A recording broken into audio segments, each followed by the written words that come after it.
आज कार्तिक पूर्णिमा है। हिंदू धर्म में कार्तिक के महीने में आने वाली पूर्णिमा का खास महत्व है। पुराणों के अनुसार कार्तिक पूर्णिमा के दिन स्वर्ग से देवता धरती पर आकर देव दिवाली मनाते हैं। माना जाता है कि इस दिन पवित्र नदी में स्नान करने से सारे पाप नष्ट हो जाते हैं। कार्तिक पूर्णिमा पर व्रत रखने से भी खास लाभ प्राप्त होता है। देश में 3 स्थानों पर स्नान और मेला एक ही समय कार्तिक पूर्णिमा के दिन लगता है, जिसमें बिहार का हरिहर क्षेत्र सोनपुर और गौतम क्षेत्र गोदना, सिमरिया और बलिया का ददरी मेला। आप सोनपुर और ददरी मेला के विषय में तो बहुत कुछ जानते होंगे, लेकिन छपरा जिला मुख्यालय से महज 6 किलोमीटर की दूरी पर स्थित पौराणिक गोदना, वर्तमान में रिविलगंज के विषय में आप कम जानते होंगे।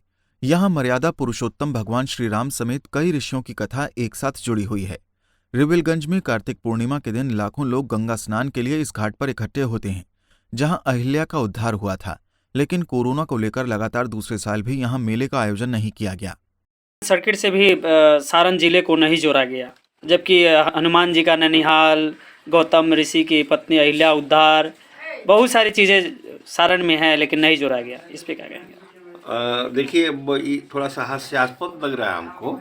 हम होश हमारे तो यहाँ हमने सुना कि गौतम जी, अहिल्या उद्धार, हनुमान जी का ननिहाल, हम बूढ़े हो चले हैं। एक उम्मीद जगी थी कि चलो भाई रामायण सर्किट में गोदना सिमरिया जुड़ जाएगा, लेकिन ये बिहार सरकार की गैर जिम्मेवारी है।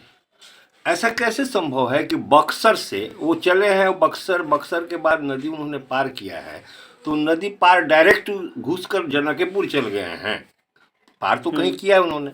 वाल्मीकि रामायण का आप आधार मान रहे हैं, तो ये तो खोज का विषय है कि अगर वो उन्होंने बक्सर पार किया तो किस जगह से पार किया, इसकी भी तो चर्चा होनी चाहिए। एक रामायण सर्किट आप बना रहे हैं तो राम जी का पथ भी तो आप दिखाइए कि एक्यूरेट बक्सर से चले तो जनकपुर किन किन रास्तों से होकर गए, कि डायरेक्ट आप उनको बक्सर से कूदवा दीजिएगा हनुमान जी की तरह कि प्रभु आप राम जी जाकर जनकपुर में उतर जाइए, वहाँ पुष्प वाटिका में चले जाइए।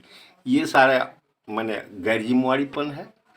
आपको अगर रामायण सर्किट बनाना है तो इस गोदना सिमरिया की अहमियत को समझना होगा। ये वस्तुतः सचमुच ही अहिल्या उद्धार की नगरी है, जहाँ हमने राम को प्रभु राम बनाया। वो एक सामान्य बालक के रूप में थे, लेकिन यहीं आकर जब उन्होंने सिद्ध किया, अहिल्या का उद्धार किया, तो हमारे समाज ने उनको भगवान के रूप में देखा है। वाल्मीकि रामायण में इस स्थान का संपूर्ण वर्णन है। कहा जाता है कि इसी स्थान पर महर्षि गौतम के श्राप से पत्थर बनी उसकी पत्नी अहिल्या का उद्धार भगवान श्री राम ने किया था। इस स्थान को वीर हनुमान का ननिहाल भी कहा जाता है। वीर हनुमान अंजनी के पुत्र हैं और अंजनी महर्षि गौतम की पुत्री। इस नाते ये स्थल वीर हनुमान का ननिहाल है। स्थान जो जगह है रिविलगंज में, एक समयाचीन प्रश्न है जो कई लोगों के दिमाग में इर्द गिर्द हमेशा से घूमता रहा है। कार्तिक पूर्णिमा पर जगह जगह लगने वाले आयोजन, जगह जगह होने वाले मेले का आयोजन अपने आप में यह प्रतीक होता है कि लोक पर्व जो होता है या फिर लोक उत्सव होता है, उसकी समाप्ति का एक संकेत होता है। लोग धन्यवाद ज्ञापन करने हेतु भगवान को पूजते हैं, यहाँ आते हैं। जैसा कि हम सभी जानते हैं कि हमारे यहाँ ये जो पर्व का सिलसिला होता है लगभग सावन मास से शुरू होता है, और हर पूजा में किसी न किसी खास देवी देवताओं को केंद्रित करके उनकी पूजा की जाती है। रही बात अगर नाग पंचमी की तो वहाँ हमने सांप का पूजा किया, रही बात अगर दशहरा पूजा की तो वहाँ हमने दुर्गा को केंद्रित किया, रही बात अगर छठ पूजा की तो वहाँ हमने केंद्रित किया भगवान सूर्य या फिर हमारी नदी की धाराओं को, हमारी नदी जो होती है उनको हम पूजते हैं। तो हे ईश्वर, आपने सब चीज़ बहुत अच्छे से कर दिया। ये जो पर्व का सिलसिला है उसका जो ये अंतिम पड़ाव होता है ना, कार्तिक पूर्णिमा, यानी कि छठ के 9 दिन बाद इसको मनाते हैं कार्तिक पूर्णिमा को। और आज के दिन अगर हम देखें तो कई सारे घाटों पर औरतें लंबी कतार लगा के कोसी भरती हैं।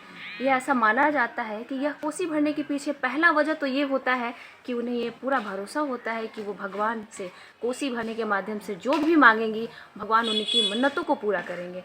वो किसी को बच्चा चाहिए होता है, किसी को घर में खिलौना चाहिए, किसी की शादी की मन्नत होती है। कई प्रकार की मन्नत लेके लोग यहाँ आस्था के साथ आते हैं और कोसी भरते हैं ताकि उनका ये मन्नत पूरी तरीके से पूर्ण हो जाए। दूसरी चीज़, जो भी पर्व हम मनाते आए हैं उस पर्व का ये अंतिम पड़ाव होता है। यहाँ के बाद धीरे धीरे अब तक जो भी होता है छठ तक, छठ पूर्णिमा, कार्तिक पूर्णिमा तक शादी ब्याह नहीं होते हैं। आज के बाद से हमारे यहाँ शादी ब्याह सब चीज शुरू हो जाता है। महर्षि गौतम का आश्रम अहिल्या उद्धार के लिए विख्यात है। आस्था का प्रतीक और गौतम ऋषि का आश्रम पौराणिक कथाओं में अपना विशेष स्थान रखता है। ऐसे में यहाँ के लोगों ने रामायण सर्किट में इसे जोड़ने की मांग की है। पंजाब केसरी टीवी के लिए छपरा से रंजित की रिपोर्ट। हमसे जुड़े रहने के लिए हमारे YouTube चैनल को सब्सक्राइब करें और नई वीडियो की नोटिफिकेशन के लिए बेल आइकॉन को दबाएं।